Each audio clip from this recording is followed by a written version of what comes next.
नमस्कार विद्यार्थी मित्रांनो, मी प्राध्यापक गिरीश मराठे, मॅथ्स अँड फिजिक्स एक्सपर्ट आपल्या यूट्यूब चॅनलमध्ये सर्वांचं स्वागत करतो.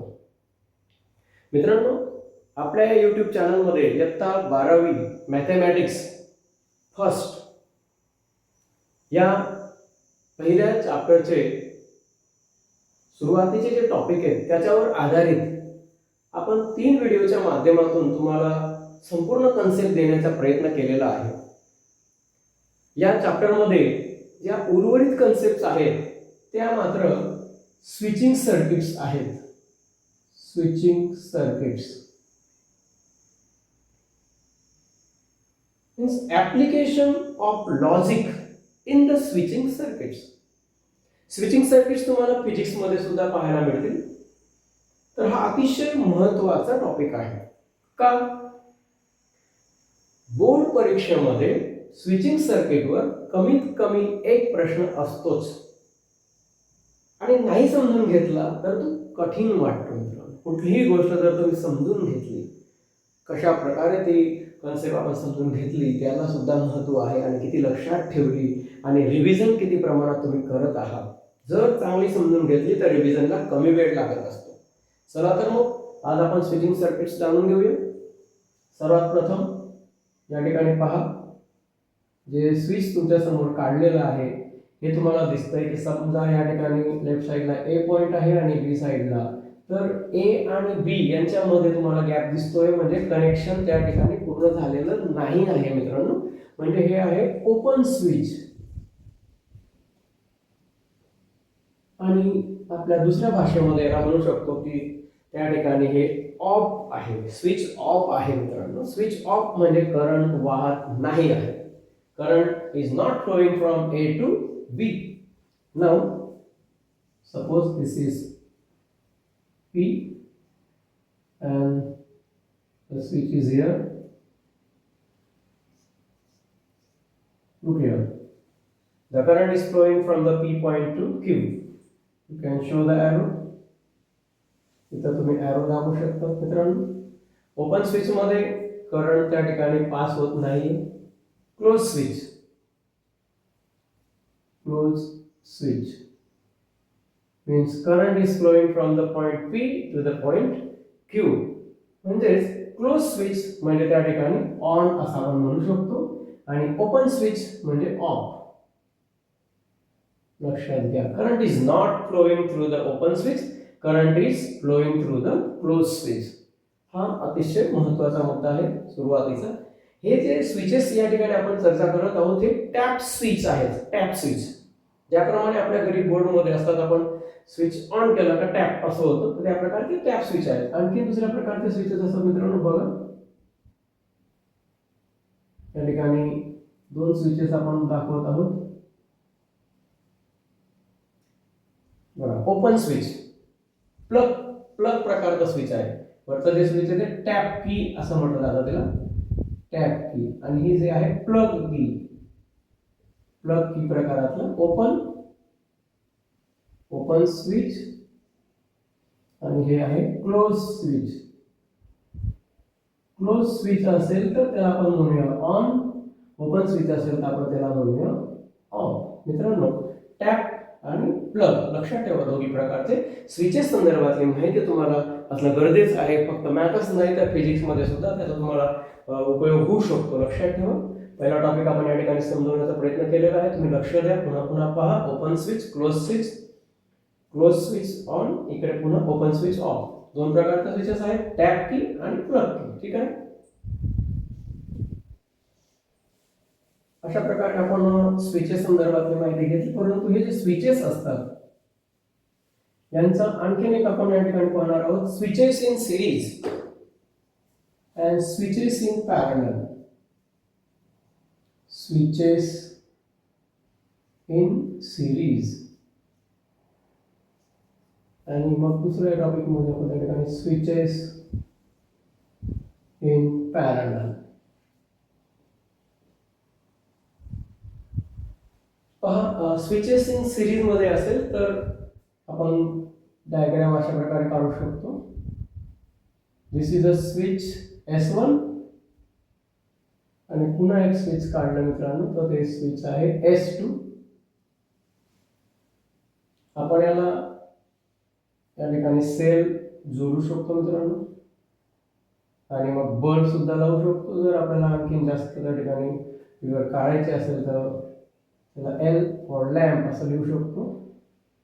पहा, स्विच S1 आणि स्विच S2 या सेल मधून जे करंट जाणार आहे मित्रांनो, ते स्विच S1 मधून जाणार आहे. जर स्विच S1 क्लोज केलं आपण, म्हणजे ऑन केलं, तेव्हाच त्या ठिकाणी करंट S1 कडून S2 कडे जाणार, आणि S2 टॅप केलं आपण, म्हणजे ऑन केलं, तरच ते बल्ब कडे येणार आहे. याचा अर्थ असा होतो की जेव्हा या ठिकाणी स्विचेस S1 आणि S2 सिरीज मध्ये असतील, तर त्यावेळची गोष्ट तुमच्या लक्षात यायला हवी की दोन्ही स्विचेस सुरू असल्याशिवाय बल्ब ग्लो होणार नाही. म्हणजे सिरीज कॉम्बिनेशन मध्ये जेव्हा आपण या ठिकाणी स्विचेसला जोडलेलं असतं, तेव्हा हे लक्षात ठेवायचं की बल्ब ग्लो केव्हा होतो, ज्या वेळेला S1 आणि S2 बोथ ऑन असतील, अदरवाइज ऑफ राहील. लक्षात ठेवा, स्विचेस इन सिरीज तुमच्या समोर काढलेला आहे. या ठिकाणी एक गोष्ट लक्षात ठेवायची आहे, स्टेटमेंट इंडिकेशन साठी P स्टेटमेंट आपण जेव्हा लिहू त्यावेळेस असं लिहिलं जातं मित्रांनो, स्विच S1 असं लिहिलं जातं, Q स्विच S2 असं लिहिलं जातं, आणि लॅम्प L साठी small l, lamp capital L असं लिहिलं जात असतं मित्रांनो. लक्षात घ्या. खाली सिंबॉलिक फॉर्म सुद्धा आपण लिहू शकतो. Symbolic form, this is very basic information for the switching circuits in the series. Look here, S1 and S2 are connected in series. What is the meaning of that? The S1 and S2 connected in series, it means that the current flowing through the switch S1 and switch S2 is the same current. दोघींमधून जाणारा current same आहे. S1 S2 series मध्ये असेल तर. लक्षात घ्या. Symbolic form, ज्या वेळेला series मध्ये आहे, S1 indicate the statement P, आणि सिरीज मध्ये जेव्हा असेल त्यावेळेस कंजक्शन येत असतं मित्रांनो. लक्षात ठेवा, P conjunction Q. S2 switch indicates statement Q, आणि मग अशा प्रकारे सिंबॉलिक फॉर्म तुम्हाला देण्यात आलेला आहे. ही बेसिक इन्फॉर्मेशन आहे. ही जर तुमच्या लक्षात आली तर तुम्ही स्विचिंग सर्किट्स सोडवू शकता. लक्षात घ्या. त्यानंतर आपण स्विचेस इन पॅरलल घेऊया. दिस इज स्विच S1, आणि पॅरलल तुम्हाला सर्वांना माहित आहे मित्रांनो, त्याच्या खाली आपण लिहिणार पॅरलल साठी. सिरीज म्हणजे एकाच रेषेमध्ये असतील. आपण थोडंसं डिझाईन पद्धतीने काढू शकतात. Depends upon your drawing. It is not a part of knowledge. मित्रांनो, या ठिकाणी पुन्हा आपण एक सेल घेऊया. सेल 1 राहू शकतो किंवा 2. This is lamp L, simple. Current is flowing always from the positive terminal to the negative. इकडे तुम्ही पॉझिटिव्ह आणि निगेटिव्ह टर्मिनल दाखवू शकता. करंट फ्लो होत आहे मित्रांनो. बघा, करंट येत आहे.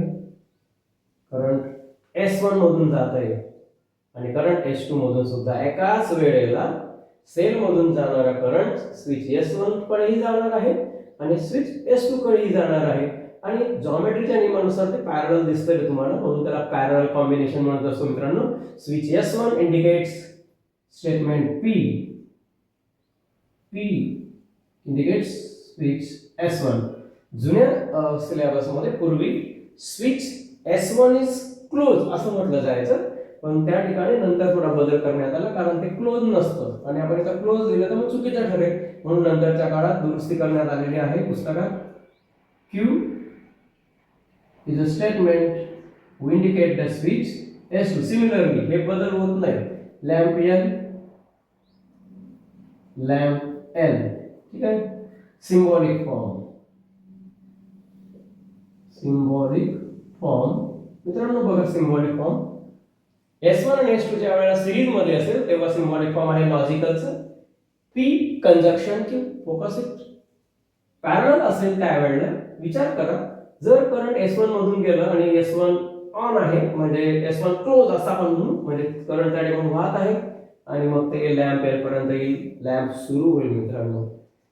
पॅरलल मध्ये दोघींपैकी एक स्विच जरी ऑन असेल, म्हणजे या ठिकाणी मॅथमॅटिक्स भाषेमध्ये S1 close, either S1 close और S2 close, then the lamp glows. म्हणजेच काय, या ठिकाणी ऑर चा उल्लेख झालेला आहे आणि आपण लॉजिक मध्ये आतापर्यंत जे शिकलो आहोत त्याच्यामध्ये लक्षात घ्या, तर ऑर शब्द आला असेल तर डिस्जंक्शन घेत असतो आपण. म्हणजे सिंबॉलिक फॉर्म होईल P डिस्जंक्शन Q. तुम्ही फोकस व्हा. सिरीज असेल तर कंजक्शन, पॅरलल असेल तर डिस्जंक्शन. पण कन्सेप्ट जर क्लिअर करायचा असेल तर मग लक्षात घ्या, कन्सेप्ट क्लिअरिटीकडे वळणार आहात तर मग बघा, करंट S1 मधून गेला तरी लॅम्प सुरू होणार आहे, नाही गेला S1 मधून परंतु S2 ने गेलं तरी सुद्धा लॅम्प सुरू होणार आहे. म्हणजेच या ठिकाणी दोघी स्विचेस ऑन असण्याची गरज नाही. लॅम्प L सुरू होण्यासाठी कुठलंही एक स्विच त्या ठिकाणी पुरेसं आहे.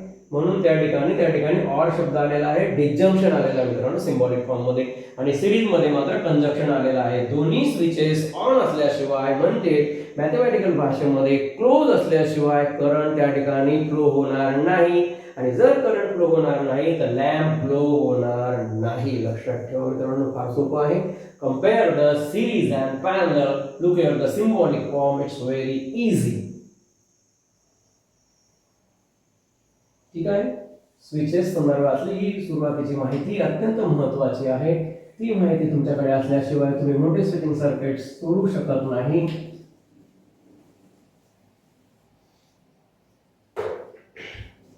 मित्रांनो लक्षात घ्या, थोडक्यात काही गोष्टी समजून घेणं गरजेचं आहे. आपण या ठिकाणी स्टेटमेंट्स लिहूया, स्टेटमेंट्स आणि तिकडे स्विचेस. स्टेटमेंट जर त्या ठिकाणी P असेल तर स्विच आपण घेत असतो मित्रांनो S1. लक्षात ठेवायचं आहे. जर आपण स्टेटमेंट Q घेत आहोत तर त्यावेळेस आपण स्टेटमेंट S2 घेणार आहोत.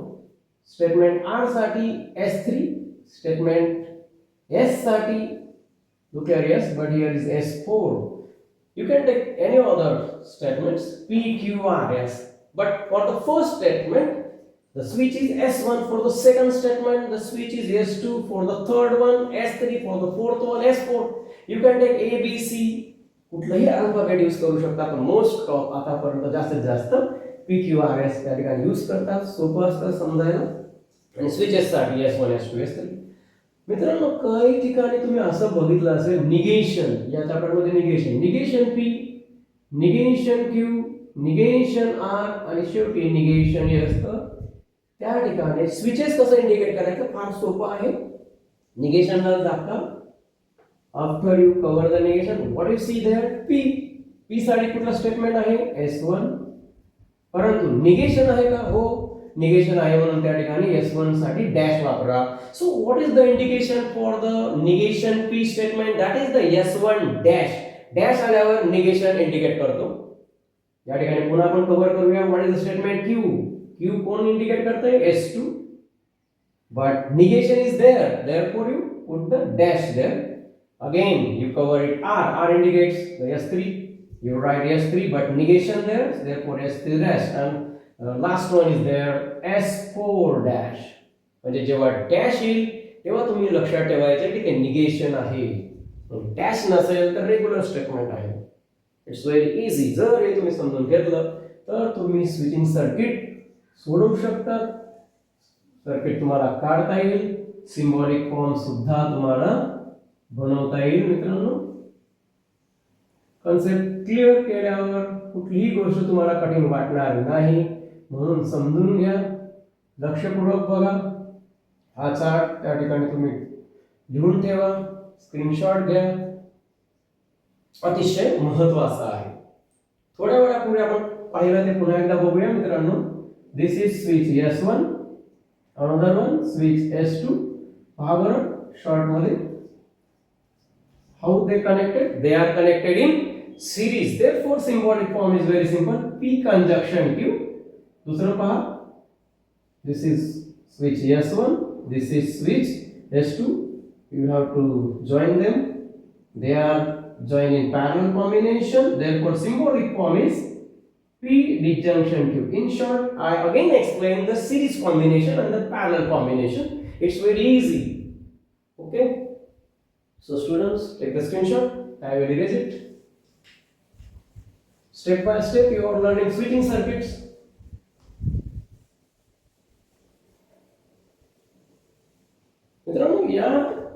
मॅथमॅटिकल लॉजिक या चॅप्टरमध्ये आपण सुरुवातीला पाहिलं होतं स्टेटमेंट्स पी क्यू आणि मग ट्रूथ टेबल पाहिला होता, rule of conjunction, rule of disjunction etcetera etcetera.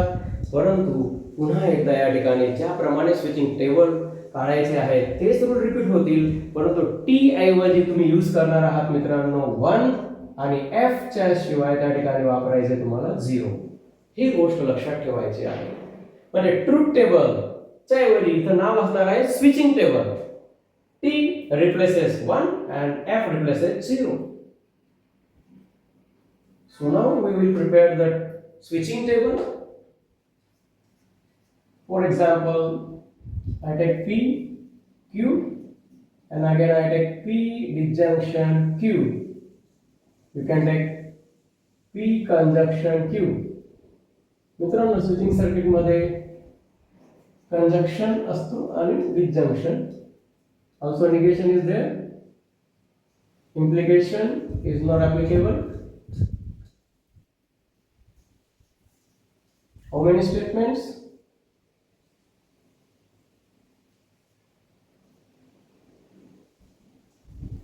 मित्रांनो 2 स्टेटमेंट आहेत. जेव्हा 2 स्टेटमेंट असतात वारंवार तुम्हाला सांगण्यात येत आहे 2 स्टेटमेंट असल्यामुळे 2n रूल वापरायचा आहे. 4 रो त्या ठिकाणी आपल्याला दिसतील आणि मग डबल ट्रू घेणार आहोत आणि डबल फॉल्स. सेकंड कॉलम मध्ये अल्टरनेट ट्रू फॉल्स घ्यायचा आहे. Disjunction, what is the rule for the disjunction that you learned already in mathematical logic, that both false then false, but here it is a switching table, it is not the truth table, it is a switching table. थोडासा फरक आहे मित्रांनो switching table आणि truth table मध्ये. म्हणजे तुम्ही truth table मध्ये true false लिहित असता, स्विचिंग टेबल मध्ये मी मुद्दामून आधी ट्रू फॉल्स लिहिलेलं आहे तुम्हाला लक्षात येण्यासाठी, आणि मग स्विचिंग टेबल मध्ये जिथं ट्रू आहे मित्रांनो तिथं लिहायचं आहे 1, आधीच तुम्हाला सांगितलं होतं, आणि एफ च्या ऐवजी लिहायचं आहे 0. 1 indicates truth value and 0 indicates the false value. Look here again, 1 0 1 0. This is the difference between the switching table and truth table in the logic, correct? Switching circuit साठी त्याला आपण switching table म्हणत असतो, इतर वेळेस त्याला आपण truth table म्हणत असतो, आणि व्हॅल्यूज त्या ठिकाणी थोडासा बदल होत आहे, अर्थ तोच होतोय मित्रांनो. आणि रूल सुद्धा ते राहणार आहे. डिसजंक्शन मध्ये काय होईल, बोथ फॉल्स असतात तेव्हा आपण फॉल्स लिहितो. इथं both 0 then 0. Look at, very simple, both 0 then 0, otherwise you get 1. Correct. Disjunction साठी 1 लिहिणार, एक 1 आहे म्हणून 1 लिहिलं. दोघी 0 असतात तेव्हा डिसजंक्शन 0 असतं. कंजक्शन सेम रूल म्हणजे काय, both true then true otherwise false. तसं both 1 then 1 otherwise 0. Look at, both 1 then 1. बघा बरं, बोथ 1 नाही आहेत, दोघी 1 नाही आहेत, नाही आणि नाही. जिथं दोघी 1 नाही आहे तिथं आपण या ठिकाणी घेणार आहोत 0 0 0. मित्रांनो ट्रूथ टेबल मध्ये आपण फक्त ट्रूथ व्हॅल्यूज टी आणि f घेत होतात. आता या ठिकाणी तुम्ही घेणार आहात 0 1 1 0. काही ठिकाणी तुम्हाला असं आढळेल पी डिसजंक्शन क्यू स्टार्टिंग मध्ये डबल 0 पुस्तकात सुद्धा राहू शकतं मित्रांनो. तेही चुकीचं नाही किंवा हेही चुकीचं नाही, इट्स अ कन्सिडरेशन आहे. ओनली फॉर पेअरिंग, मी मागील व्हिडिओ मध्ये बोललो होतो की ही पेअरिंग साठी केलेली गोष्ट असते. Double true, double false, alternate. आधी आपण 0 घेतले नंतर 1 घेतलं तरी सुद्धा चालणार आहे. इकडे मात्र अल्टरनेट मग 0 1 0 1 घ्यायचं आहे. बघा पेअरिंग जुळली का चेक करा. इथं डबल 1 आहे, हो इथं पण डबल 1 आहे, डबल 0 आहे, check it, double 0, alternate 1 0 0 1, alternate 0 1 1 0. No doubt. म्हणजे काही विद्यार्थी कन्फ्युज होऊ शकतात. टेक्स्टबुक मध्ये सर्व असं आहे, दुसऱ्या एखाद्या प्रकाशनाच्या पुस्तकात कसं आहे. यालाच म्हणतात कन्सेप्ट क्लिअर. ज्या विद्यार्थ्याची कन्सेप्ट अशा पद्धतीने क्लिअर झाली, वेगवेगळ्या पुस्तकांमधला वेगवेगळा संदर्भ सापडत असेल पण नॉलेज मात्र सेम आहे. आणि ते का, तुम्हाला पेअरिंग साठी केलेलं आहे. पेअरिंग म्हणजे काय, तर डबल 1 ची ही पेअर असली पाहिजे आपल्याकडे, डबल 0 ची पेअर असली पाहिजे, किंवा 1 0 0 1, ज्याप्रमाणे डबल ट्रू डबल फॉल्स ची पेअर असली पाहिजे. 1 ट्रू अँड 1 फॉल्स पेअरिंग साठी केलेली ती योजना आहे. मग तुम्ही आधी काय घेतात नंतर काय घेतात याला तेवढं महत्त्व नाही आहे. जे तुम्हाला समजेल, सोपं वाटेल ते तुम्ही घेणार आहात. रूल मध्ये कुठलाही बदल होणार नाही. मित्रांनो, आणखीन एक महत्वाची गोष्ट या ठिकाणी आपल्याला सांगता येणार आहे. जर त्या ठिकाणी निगेशन करायचं असेल, या टेबलला आपण थोडासा वाढवूया. निगेशन म्हणजे काय ते समजून घेऊया. Negation P, obviously negation Q, म्हणजे तीही कन्सेप्ट तुमची या ठिकाणी समजेल आणि क्लोज होईल विषय. बघा, निगेशन ज्याप्रमाणे आपण मागील काही व्हिडिओमध्ये पाहिलं की ट्रू चे निगेशन फॉल्स होत असते आणि फॉल्स चे निगेशन ट्रू होणार आहे. बघा बरं, वन चे निगेशन मात्र 0 होणार आहे. मित्रांनो, निगेशन बी 1 अगेन निगेशन 0 होईल आणि 0 चे 1 होईल. इतकं सोपं आहे. निगेशन क्यू साठी बघा, 1 0 आहे तर तुम्ही लिहिणार आहात 0 1, 1 0 आहे तर तुम्ही लिहिणार आहात 0 1. समजलं? Sweet easy. मित्रांनो, तुम्ही आज समजून घेतलं स्विचेस, स्विचिंग सर्किट्स, किंवा तुम्ही समजून घेतलं application of switching circuits in the logic. आणि अगदी बेसिक पासून आपण समजून घेतलं टॅप की, प्लग की. बघा बरं, ही कोणती की आहे सांगा. This is the tap key. Again this is plug key, this is open, this is close plug key. Look here, tap key, both are plug key, open and close. त्यानंतर आपण समजून घेतलं मित्रांनो सिरीज, त्यानंतर parallel आणि त्यांचे मग symbolic form, अतिशय महत्त्वाचं. आणि आता स्विचिंग टेबल समजून घेतला, तोही महत्त्वाचा. ठीक आहे, समजलं असेल तर त्या ठिकाणी तुम्ही पहा, नाही समजलं तर मग कमेंट बॉक्समध्ये मला सांगा, पुन्हा एकदा आपल्याला समजवण्यात येईल. त्यानंतर मित्रांनो, आपल्याला तुमचा या ठिकाणी टॉपिक जो घेणार आहात त्याला प्रत्यक्षपणे प्रश्न हाताळायचे आहेत. कन्सेप्ट क्लिअर झाल्यानंतर आपण प्रश्न सोडवू शकतो. लक्षात घ्या, प्रश्न सोडवण्यापूर्वी संपूर्ण कन्सेप्ट समजणं गरजेचं आहे.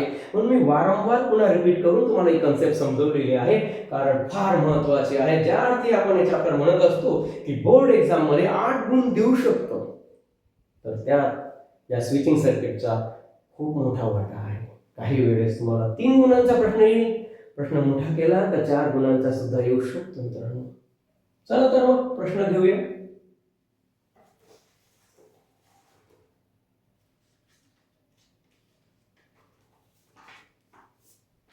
प्रश्न कसे येतील बघा. एक्सप्रेस द स्विचिंग सर्किट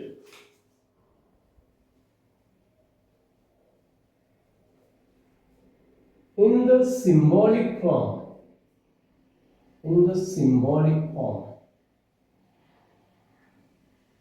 म्हणजे स्विचिंग सर्किट्सला सिम्बॉलिक फॉर्म मध्ये करायचं आहे. तर हा प्रश्न विचारला गेला मित्रांनो मार्च 24 या वर्षी विचारण्यात आलेला प्रश्न आहे. 3 गुणांसाठी विचारलेला आहे.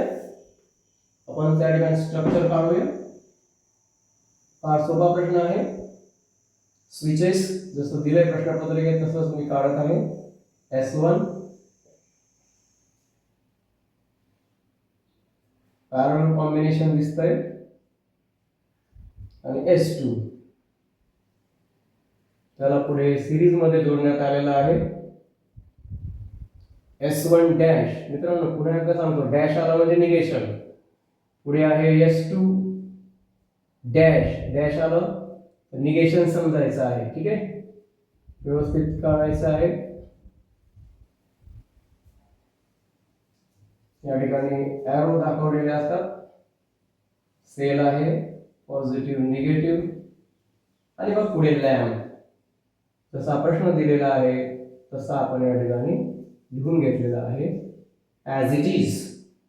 एरो त्या ठिकाणी दाखवण्यात आलेले आहे. एरो हे पॉझिटिव्ह म्हणून निगेटिव्ह मध्ये जात असतात. मित्रांनो, यू कॅन शो एरो. तुम्ही एरो दाखवा ॲज इट इज. स्विचेस किती आलेले आहेत बघा, एकदा ऑब्झर्व करा. S1 S2 means statement P and statement Q, correct? And another one S1 dash S2 dash means negation P and negation Q. ज्या प्रमाणे आपल्याला प्रश्न विचारण्यात आलेला आहे मित्रांनो, बघा, express the switching circuit. Look at the board. Is this a switching circuit? Yes. Why it is a switching circuit? Because switches are there, lamp is here and cell also. So symbolic form मध्ये that earlier we learn already the symbolic form P conjunction Q for the series, P disjunction Q for the parallel combination. So student, very easy. कसं सोडवायचं बघूया. Statement किती आहेत आपल्याला लक्षात आलं. P statement लिहायचं आहे स्विच S1. पुन्हा एकदा सांगतो, इथं फक्त आता स्विच S1 लिहिलं जातं. पूर्वी स्विच S1 इज क्लोज असं लिहिलं जात असे, परंतु नंतर बदल करण्यात आलाय. ते स्विच त्या ठिकाणी फिगर मध्ये ओपन दिसतं आणि आपण इथं जर क्लोज लिहिलं तर मग चुकीचा समज होऊ शकतो, म्हणून तो बदल करण्यात आलेला आहे. Next switch S2. मित्रांनो switch S1 switch S2 but dash is there, therefore you can write negation P. Switch S1 dash. Another one switch S2 dash. Very simple, negation Q. Switch S2 dash. And for the lamp you indicate small l. आणि तिथं लिहायचं आहे lamp L. त्यानंतर मित्रांनो आपल्याला लिहायचं असतं symbolic form. तर आपण तो सिम्बॉलिक फॉर्म त्या ठिकाणी उजव्या बाजूला लिहित आहोत. सिम्बॉलिक फॉर्म खालीच लिहू शकतो, परंतु बोर्ड मर्यादेमुळे तुम्ही राईट साईडला लिहित आहे. तुम्ही परीक्षेत या स्टेटमेंटच्या खाली स्विच S1 स्विच S2 तर लास्ट लाईन मध्ये तुम्ही लिहायचे आहे सिम्बॉलिक फॉर्म, परंतु मी उजव्या बाजूला लिहित आहे. फार सोपं आहे symbolic form. Symbolic form is S1. बघा मित्रांनो S1 बघा S1 काय आहे, स्विच S1 काय आहे, statement P. I write P. आणि मग S1 आणि S2 यांच्यामध्ये रिलेशन काय बघा बरं, पॅरलल. जेव्हा साइड टू साइड असेल, असं साइड टू साइड, तेव्हा ते सिरीज असतं. आणि जर त्या स्विचच्या खाली दुसरं स्विच असेल तर इट्स पॅरलल. तर मग S1 आणि S2 हे पॅरलल कॉम्बिनेशन मध्ये आहे. आणि पॅरलल साठी लक्षात ठेवा आपण डिस्जंक्शन यूज करत असतो मित्रांनो. आणि मग ब्रॅकेट कंप्लीट झालं. बघा S1 S2 आपण या ठिकाणी सिम्बॉलिक फॉर्म मध्ये लिहिलेलं आहे. पॅरलल असल्यामुळे आपण लिहिलेलं आहे डिस्जंक्शन. त्याच्या पुढे आपण स्ट्रेट जात आहोत, म्हणजे सिरीज आहे. लक्षात घ्या मित्रांनो, हे दोन स्विचेस पुढच्या स्विचेसला सिरीज मध्ये जोडलेले आहेत. जर ते खाली आणखीन जोडलेले असते तर आपण पुन्हा डिस्जंक्शन म्हटलं असतं आणि पॅरलल म्हटलं असतं. ते आता सिरीज मध्ये आहे. सिरीज मध्ये दोन स्विचेस दिसतात. सिरीज मध्ये असल्यामुळे आपण कंजक्शन घेऊया. पुन्हा दोन स्विचेस म्हणून पुन्हा ब्रॅकेट करावा लागेल मित्रांनो. S1 dash indicates, look here, S1 dash पाहून लिहायचे फक्त बघा, काहीच नाही वेगळं. S1 dash negation P.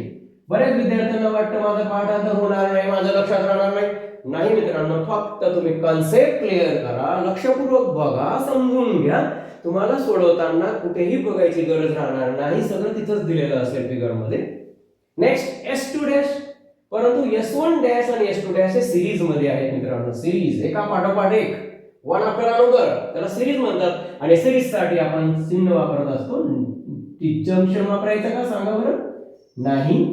Disjunction कशासाठी वापरायचं मित्रांनो? पुन्हा एकदा बघा, डिस्जंक्शन पॅरलल साठी आणि सिरीज साठी कंजक्शन यूज करायचं आहे.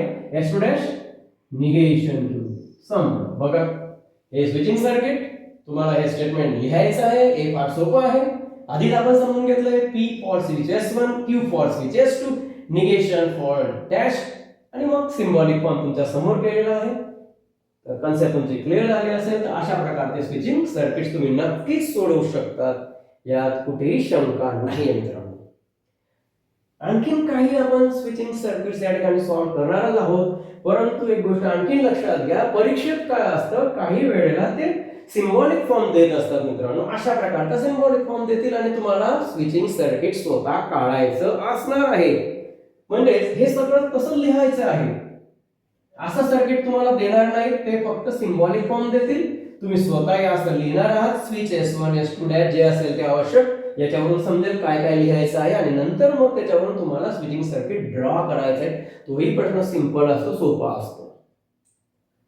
तर लक्षात घ्या मित्रांनो, या ठिकाणी आज आपण स्विचिंग सर्किटला सुरुवात केली. स्विचिंग सर्किट हा 10-15 मिनिटांमध्ये संपणारा विषय नाही मित्रांनो, परंतु सुरुवात मात्र आपण केलेली आहे आणि कन्सेप्ट क्लॅरिटीकडे आपण जात आहोत.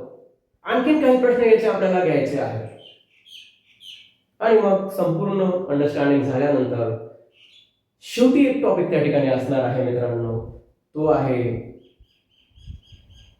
वेगवेगळे 10 लॉ त्या ठिकाणी आहेत आणि त्याला म्हटलं गेलंय अल्जेब्रा, लॉजिक मधला अल्जेब्रा. म्हणजेच काय असेल बरं त्या ठिकाणी, लक्षात घ्या. त्या ठिकाणी असणार आहे कम्युटेटिव्ह लॉ, फार महत्वाचा. Commutative laws, distributive laws, associative laws, De Morgan's laws. एकूण 10 लॉ आहेत मित्रांनो. 10 पैकी 5 सहज आहेत, नेहमीच वापरलेले आहेत, जसं की commutative, associative, distributive, D Morgan's. परंतु काही नवीन आलेले लॉ आहेत, ते आहेत मित्रांनो, ते तुम्ही पूर्वी पाहिले नसतील, ते नंतर त्या ठिकाणी आलेले आहे आणि ते महत्वाचे आहेत. कोणते आहेत बरं ते पहा. स्वतःच स्वतःशीच डिस्जंक्शन केल्यावर काय मिळणार आहे हे सांगणारा जो लॉ आहे त्याला म्हणतात आयडेम्पोटेंट लॉ. हा नवा लॉ या ठिकाणी आलेला आहे. स्वतःशी डिस्जंक्शन केल्यावर काय भेटणार आहे तर ते स्टेटमेंट त्या ठिकाणी मिळणार आहे. जर आपण ट्रूथ टेबल जरी काढला तरी ते आपण समजून घेऊ शकतो मित्रांनो. बघा, पी घेतला आपण आणि पीचं स्टेटमेंट तेच राहणार आहे, ट्रू फॉल्स आणि त्याच्याशी डिस्जंक्शन केलं तर काय येणार आहे, डबल ट्रू तर ट्रूच आणि त्या ठिकाणी डबल फॉल्स तर फॉल्स म्हणजे टीएफच आलेला आहे. म्हणजे द स्टेटमेंट इटसेल्फ म्हणजे स्वतःच.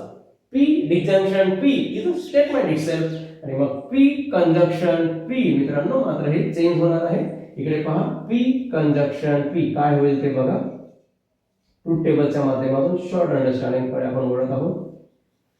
स्वतःशी बघा, डबल ट्रू आहे तर काय घेतलेलं आहे, ट्रू आणि डबल फॉल्स आहे तर मग फॉल्स. बघा शेवटी टीएफच येत आहे.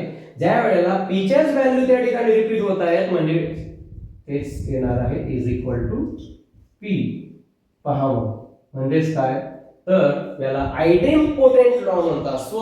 स्वतःशी डिस्जंक्शन अथवा स्वतःशी कंजक्शन केल्यावर ते स्टेटमेंट रिपीट होत असतं, त्यालाच म्हणत असतात आयडेम्पोटेंट लॉ.